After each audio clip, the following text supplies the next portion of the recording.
दोस्तों जय श्री कृष्णा, राधे राधे। मैं हूँ आपकी सरिता देवी। स्वागत करती हूँ आप सभी का अपने यूट्यूब चैनल पर।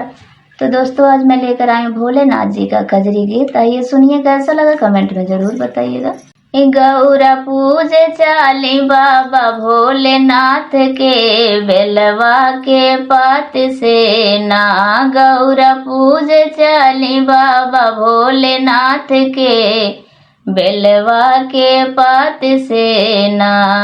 कई के 16 सिंगार ओढ़े चुनरी गोटेदार, कई के 16 सिंगार ओढ़े चुनरी गोटेदार। चटक बिंदिया चमके गौरा जी के माथे पे, बेलवा के पात से ना। चटक बिंदिया चमके गौरा जी के माथे पे, बेलवा के पात से ना। गौरा पूजे चाली बाबा भोलेनाथ के, बेलवा के पात से ना।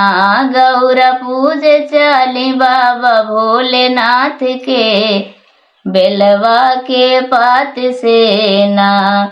हरी चूड़िया चमकदार, केस गजरा महकदार। हरी चूड़िया चमकदार, केस गजरा महकदार। नैना नीक लागे गजरा के साथ में, बेलवा के पात से ना। नैना नीक लागे गजरा के साथ में, बेलवा के पात से ना।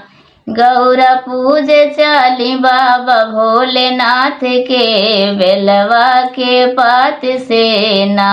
गौरा पूजे चाली बाबा भोलेनाथ के, बेलवा के पात से ना। लेके सोनवा के थाल, धई के धातुरा मदार। लेके सोनवा के थाल, धई के धातुरा मदार।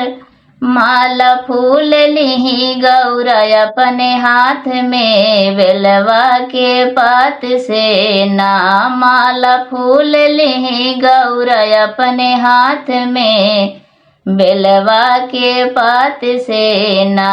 गौरा पूजे चाली बाबा भोलेनाथ के, बेलवा के पात से ना।